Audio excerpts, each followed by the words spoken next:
kabar duka datang dari dunia sepak bola Sumatera Selatan.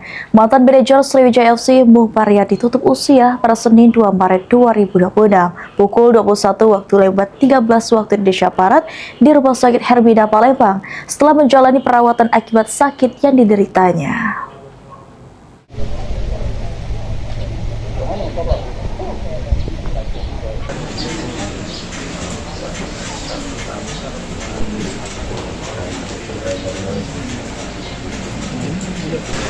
Innalillahi wa inna ilaihi raji'un. Muhbaryadi dikenal sebagai sosok penting di balik era emas Sriwijaya FC. Di bawah manajemennya, klub kebanggaan Sumatera Selatan itu meraih double winner musim 2007-2008 dengan menjuarai Liga Indonesia dan Piala Indonesia, serta menembus kompetisi tingkat Asia. Masa tersebut menjadi catatan prestasi tertinggi dalam sejarah Sriwijaya FC.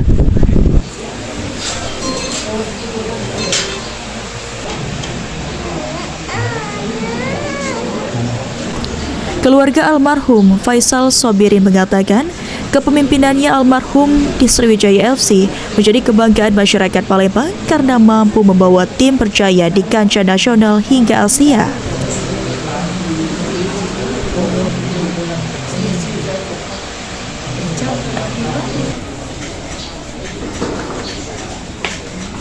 Kepemimpinan dari almarhum Mas Baryadi, SFC pernah berjaya di kancah nasional bahkan di Asia.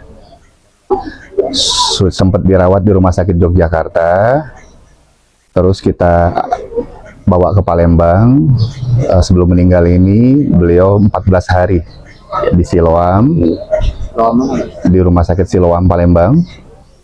Terus sempat pulang 1 hari, sorenya dibawa ke Hermina dan wafatnya di Rumah Sakit Hermina. Sementara itu, Slamet Somo Sentono mengatakan almarhum merupakan tokoh yang berperan besar dalam membangun fondasi prestasi Sriwijaya FC bersama jajaran pemerintah daerah saat itu hingga mencetak sejarah double winner yang sulit dilupakan.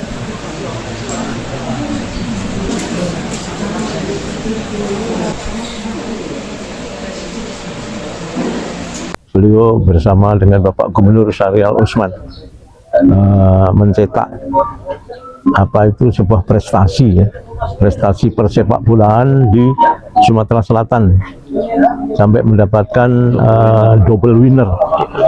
Itu luar biasa. Beliau ya masih hidup di Sumatera, bergaul. Tadi saya sudah sampaikan bahwa beliau orang yang sangat sosial, sangat memperhatikan pada wong cilik, bahasanya, pada orang-orang yang. Jenazah akan disolatkan di rumah duka dan Masjid Baitur Rahman Seduduk Putih, kemudian dimakamkan di Pondok Pesantren Aulia Cendekia, Talang Jambe setelah zuhur. Kepergian Muhbaryadi meninggalkan duka mendalam sekaligus kenangan atas kontribusinya bagi kejayaan Sriwijaya FC dan sepak bola Sumatera Selatan. Muhammad Aidil, PAL TV.